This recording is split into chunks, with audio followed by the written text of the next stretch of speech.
안녕하세요. 저는 우리나라의 마약 실태에 대해서 여러 번 취재를 했었던 KBS 사회부 원동희 기자입니다.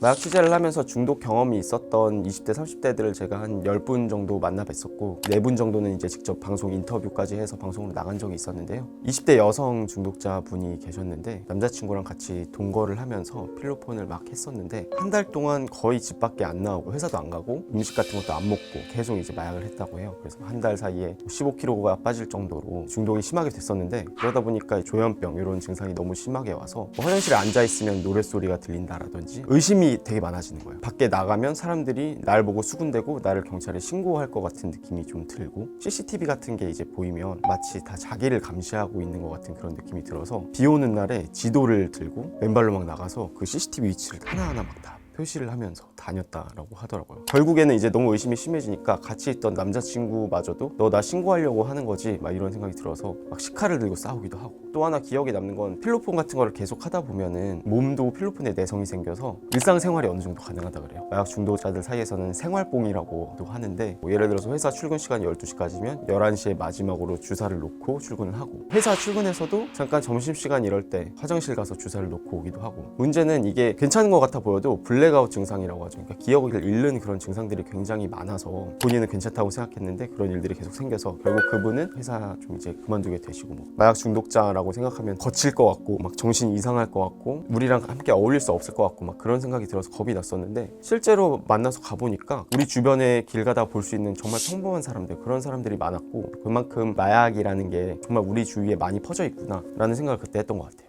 텔레그램이라든지 익명 기반의 SNS에 접속만 할 수 있으면 마약을 너무 쉽게 구할 수 있는 상황이 돼버렸기 때문에 그런 기술에 익숙한 젊은 층들 사이에서 마약 중독자들이 좀 폭증하고 있는 게 아닌가 그런 생각이 듭니다.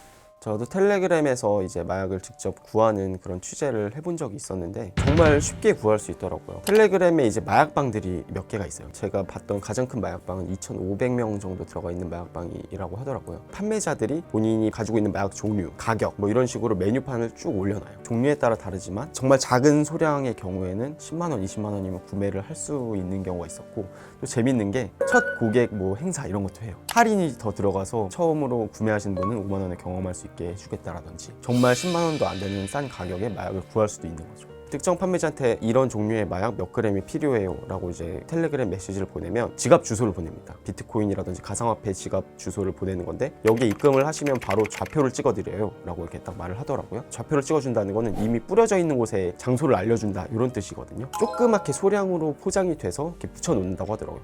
우리 주택가 골목길이라든지 지하철역 뭐 화장실 뭐 이런 우리 일상생활 곳곳에 이미 마약이 뿌려져 있는 거예요. 이쪽으로 골목으로 들어가세요. 사진 한 장. 그다음에 거기서 오른쪽으로 꺾어주세요. 사진 한 장. 몇 번째 실외기 손잡이를 보세요. 이렇게 해서 그런 사진을 몇 장 받아서 보물찾기 하듯이 골목에 있는 어떤 특정 장소에서 가져온다고 하더라고요. 후기글이 되게 많아요. 마약을 잘 받았다라든지 성분이 좋아서 효과가 좋네요. 계속 애용할게요 라든지 정말 우리가 흔히 말하는 쿠팡이나 이런 데서 음식 주문하고 후기를 남기는 것처럼 그런 식으로 딱 돼 있어요. 텔레그램 마약방이. 이런 상황에서 마약이 제대로 규제되지 않고 점점 더 많이 퍼지게 된다면 필라델피아 좀비거리 그런 것처럼 우리나라도 어떤 뭐 마약 거리 뭐 이러면서 충격적인 영상이 몇 년 뒤에는 돌아다닐 수도 있지 않을까 생각이 들기도 합니다.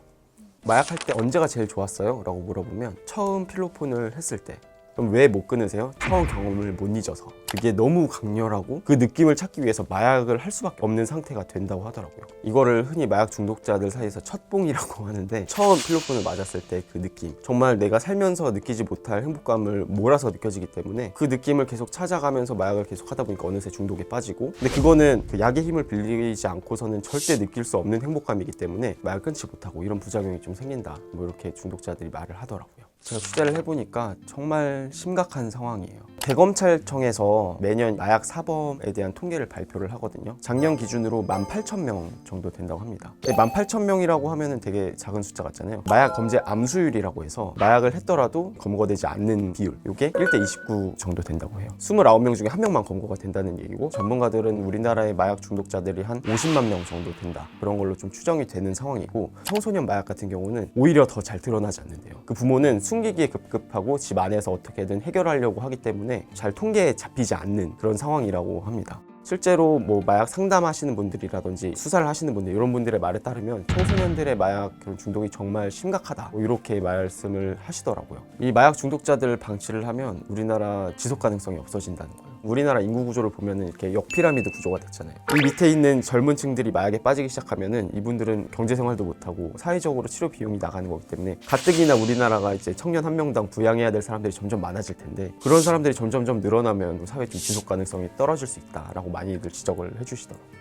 중독자들이 정말 광범위하게 퍼져 있고 정말 쉽게 마약을 구할 수 있고 우리나라는 지금 엄벌주의를 통해서 처벌만 되게 강조를 하고 있는데 전문가들이 하는 말은 이미 우리나라는 좀 그런 단계를 지났다라고 말들을 많이 하시더라고요. 그래서 우리나라에 지금 필요한 건 뭐냐면 치료와 재활시설. 처벌하고 나서 이 사람들 치료를 어떻게 할 것이며 그다음에 재활은 어떻게 할 것인지에 대해서 대책이 지금 굉장히 빈약한 상황이거든요. 정부에서 지정한 마약 중독 치료 전문 시설이 21개가 있어요. 이 21개에서 그동안 치료받은 사람이 2,000명 정도밖에 안 돼요.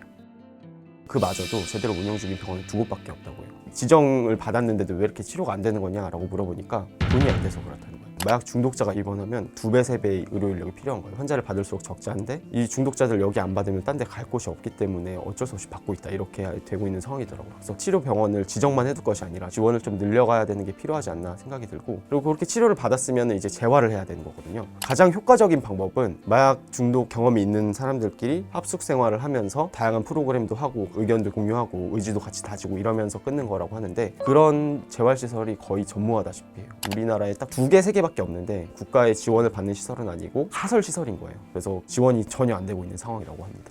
어떻게 사회로 안전하게 복귀시킬 것인지에 대한 고민이 좀 더 필요하지 않을까 그렇게 생각이 듭니다.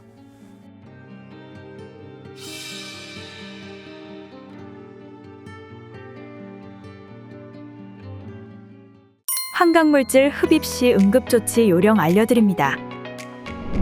환각물질 남용은 가까이에서 발생할 수 있습니다. 구두약, 본드, 부탄가스 등 가정용품도 환각물질로 오남용될 수 있음을 잊지 마세요. 화학제품 냄새와 충혈된 눈, 취한 모습, 짜증내는 모습은 환각물질 흡입 증상일 수 있습니다.